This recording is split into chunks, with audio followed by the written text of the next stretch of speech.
ఆలపించలేదని దీనికి సీఎం రేవంత్ రెడ్డి సమాధానం చెప్పాలని డిమాండ్ చేశారు. ఆయన మూసి పైన మాట్లాడారు. పేదల ఇండ్లను బుల్డోజర్ తో కూల్చేస్తామంటే బీజేపీ చూస్తూ ఊరుకోదని బండి సంజయ్ హెచ్చరించారు.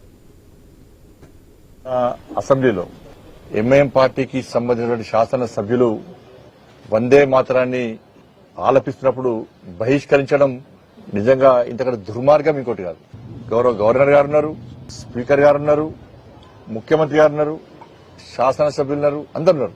వాళ్ళ కనీసం ఎవ్వరు కూడా వారించకపోవడం, ఇది తప్పు అని చెప్పి వాళ్ళని కనీసం చెప్పకపోవడం, ఇది ఎంతవరకు కరెక్టో శాసనసభ్యులు గౌరవ స్పీకర్ గారు ముఖ్యంగా ఆలోచించాలి.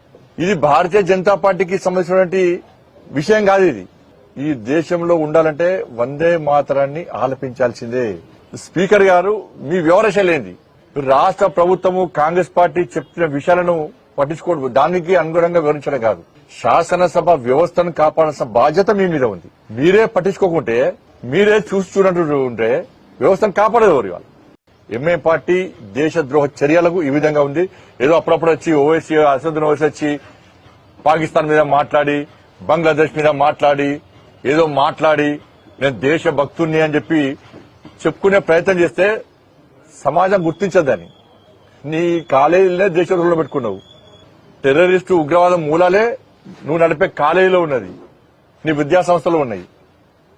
ఇవాళ నువ్వు వచ్చేదో మాట్లాడుతుంటే దాన్ని ప్రజలు పట్టించుకోరు. ఇప్పుడు ఇక్కడ మూసి నడుస్తుంది, అక్కడ లడ్డు నడుస్తున్నది.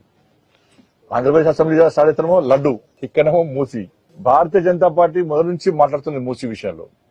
కానీ ఏమంటున్నారంటే రాష్ట్ర ముఖ్యమంత్రి గారు భారతీయ జనతా పార్టీ అభివృద్ధిని అడ్డుకుంటుంది అంటున్నారు. మేము ఏమంటున్నామంటే, వాళ్ళ గుజరాత్ లో సబర్మతి చేసినాం, మేము ప్రక్షాళన చేసినాం, మేము పోయి చూసాను ఒకసారి. అక్కడ ప్రజలను ఒప్పించి మెప్పించి, ప్రజలకు నష్టపరిహారం ఇచ్చి, ప్రజలకు పునరావాసం కల్పించి అప్పుడు మేము ప్రక్షాళన స్టార్ట్ చేసినాం ఆడ. అందుకే ప్రజలు సమర్థించరు. ఎక్కడ అడ్డంకులు రాలే ఆడ. ఇక్కడ మేము అదే చెప్తున్నాం. రాష్ట్ర ముఖ్యమంత్రి గారు మాట్లాడారు, యంగ్ ఇండియా స్కూల్ కడతా ఉన్నారు, మంచిదే. అధునాతమైనటువంటి హైటెక్ ధరలో కార్పొరేట్ హాస్పిటల్ కడతా ఉన్నారు, మంచిదే. అపార్ట్మెంట్స్ కట్టుతా ఉన్నారు, ఇవ్వండి. మోడల్ కాలనీ ఏరియా ఇస్తున్నారు, చేయండి.